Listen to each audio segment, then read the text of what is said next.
Mon invité aujourd'hui au podcast minier, Alain Poirier, directeur général par intérim de l'Association d'exploration minière du Québec. Bonjour Manon.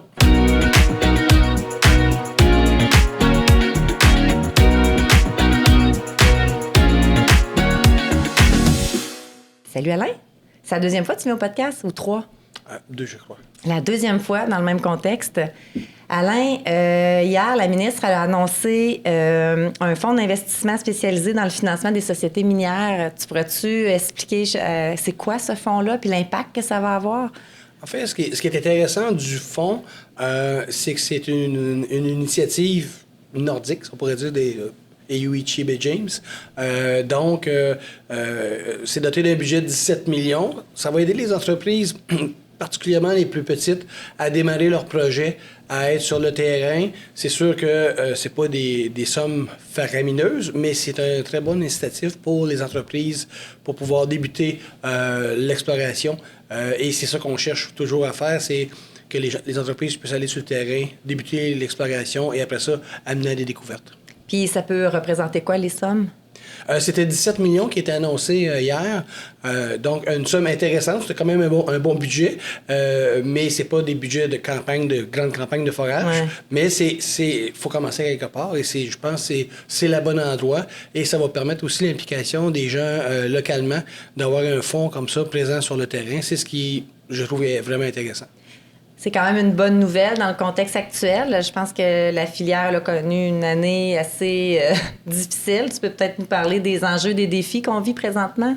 Oui, bien en fait, on voit un peu une certaine tendance entre les entreprises qui ont des projets plus avancés, qui vont chercher de bons financements, versus les plus petites entreprises qui ont de la difficulté à financer leur activité. Nous, on suit les financements pour se donner une idée de voir comment ça fonctionne. Ce qu'on s'aperçoit aussi, c'est que plus d'entreprises qui viennent de l'Australie et viennent faire des travaux, particulièrement dans le territoire de la baie James, qui amènent leurs propres fonds. Mais c'est plus difficile pour les petites entreprises du Québec à obtenir du financement et donc à pouvoir aller sur le terrain faire des travaux d'exploration. On voit beaucoup dans les médias, encore dans la dernière année, de l'information erronée, des perceptions du secteur.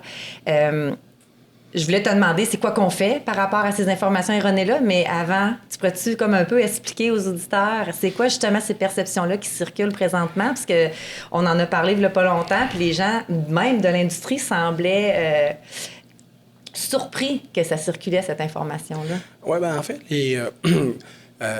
c'est comme si l'industrie était figée en 1942 à peu près. C'est souvent ça qu'on voit, ce qui sort beaucoup dans les journaux, dans les médias de façon générale. C'est une loi, la loi sur les mines est archaïque. C'est le Far West. Les gens ils vont polluer nos lacs, ils vont détruire la forêt. Il peut pas avoir de claim sur des esquerres. Tout ce genre d'enjeu-là qui est repris dans les médias, par certains groupes également. C'est difficile de répondre à ça. Ouais. Évidemment, il faut avoir une voix pour pouvoir lui répondre. Nous, on essaie, dans le meilleur des possibles, de répondre presque à tout. C'est pas toujours évident, mais la règle est toujours un peu la même. Il existe beaucoup de données au Québec, souvent qui viennent des gouvernements, soit le ministère des Ressources naturelles ou l'Environnement. Et ces données-là, on les retrouve pas dans les articles de journaux ou dans les interviews puis tout ça. On est mieux, c'est comme le rôle du mauvais, la mauvaise minière internationale qui vient voler nos ressources versus quel est vraiment l'encadrement, quel est vraiment les façons de faire de l'industrie. Au Québec, il y a plus de 100 lois, directives, orientations qui encadrent le secteur de A à Z. Et c'est pas parce qu'on manque d'encadrement, il y en a. OK? C'est souvent une méconnaissance des gens, un. Et deux, ben un peu la peur aussi de ce que les gens connaissent pas. Dans les secteurs plus traditionnels, ce que les régions plus minières, il y a une meilleure compréhension. C'est sûr, les gens connaissent plus ça. Aussitôt qu'on sort de ces régions-là, ça devient un peu difficile. Il y a le phénomène du pas dans ma cour, qui est pas nécessairement, qui est pas limité à l'exploration minière ou au secteur minier. Ça arrive partout. En fait, ça s'applique à des écoles, à des garderies, à du logement social dans certains quartiers que les gens veulent pas avoir. Donc, là-dessus aussi, il y a vraiment un enjeu. Et ce qui est le plus difficile, c'est toujours le manque d'information, le manque de connaissances de comment un projet minier va se dérouler. Et les gens pensent que parce qu'il y a 300 000 claims, qu'il va y avoir 300 000 mines, mais ça arrive jamais de même. Le nombre de travaux à impact sur les claims miniers vont varier, mais c'est souvent 0,5 % par année où est-ce qu'il y a des travaux sur des claims. En 2022, c'était, je pense... Redis-le encore, 0,5 %. Ouais, C'était... en 2022, les statistiques nous disent à peu près 1300 claims qui ont fait l'objet de travaux avec ce qu'on appelle une force hydraulique, là, donc une foreuse ou une pelle ou ces choses-là. Donc, il y a vraiment 280 000 claims qui n'ont pas fait l'objet de travaux. Mais les gens n'ont pas cette perspective-là, donc ils imaginent le pire, mais en même temps, ils ne connaissent pas ça. Ils ne font pas trop d'efforts pour s'informer. Fait que ça mélange un peu toutes les choses. Ah, c'est certain. Il y a une bonne job de communication à faire de la part, oui, des associations qui sont là, mais aussi des entreprises. Quand on voit de l'information qui est erronée, je pense que c'est notre responsabilité, les gens du secteur, d'aller en avant puis d'en parler puis de le dire. Hey, attends un petit peu, là, c'est pas vrai cette histoire-là? Ou, oui, exact. Mais en même temps, il y a beaucoup de données qui existent, comme je disais, au ministère, dans les ministères, et les journalistes ne vont pas nécessairement aller chercher cette information-là. Nous, on trouve ça dommage, puis ça, on dit, bien, l'information existe, les données sont là, vous avez juste à aller les vérifier, mais bon, ça n'arrive pas nécessairement.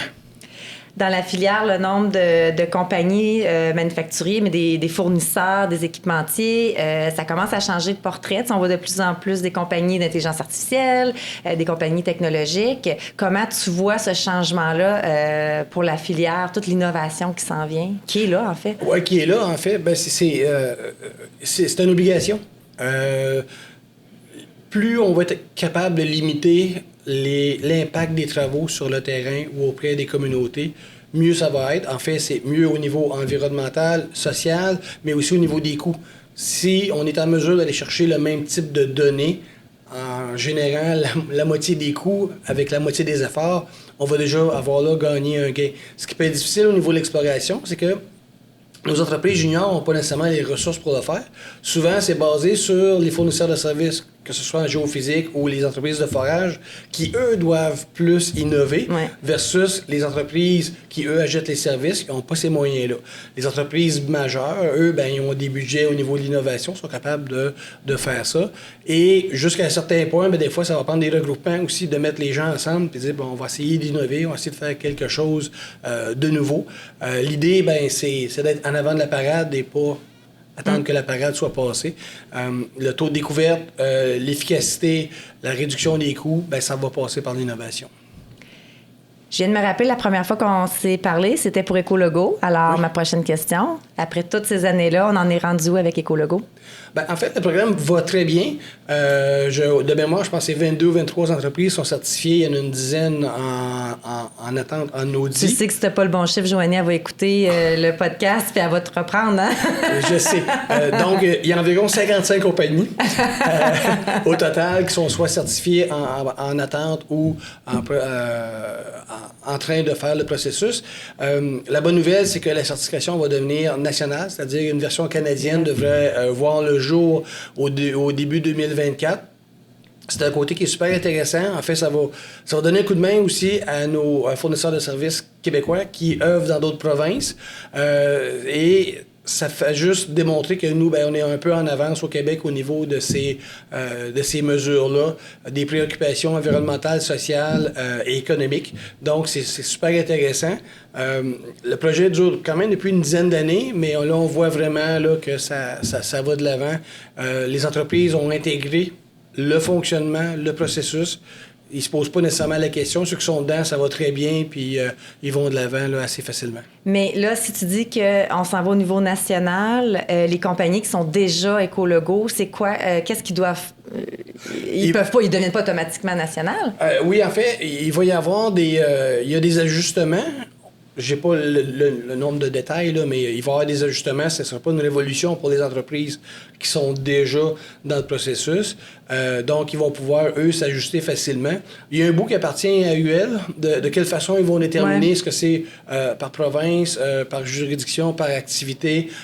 Les choses, là, je pense que ça leur appartient à eux de déterminer ça. Nous, on est là pour accompagner les entreprises, les aider à s'adapter. Et c'est ça qu'on va continuer à faire. Hey, merci Alain, c'était super intéressant. Bonne chance dans tes nouvelles fonctions aussi de directeur général. On est super contents. Puis au prochain podcast dans peut-être 1 an, 2 ans. Pas de problème, ça me fait plaisir. Merci beaucoup, Manon. Merci. Au revoir.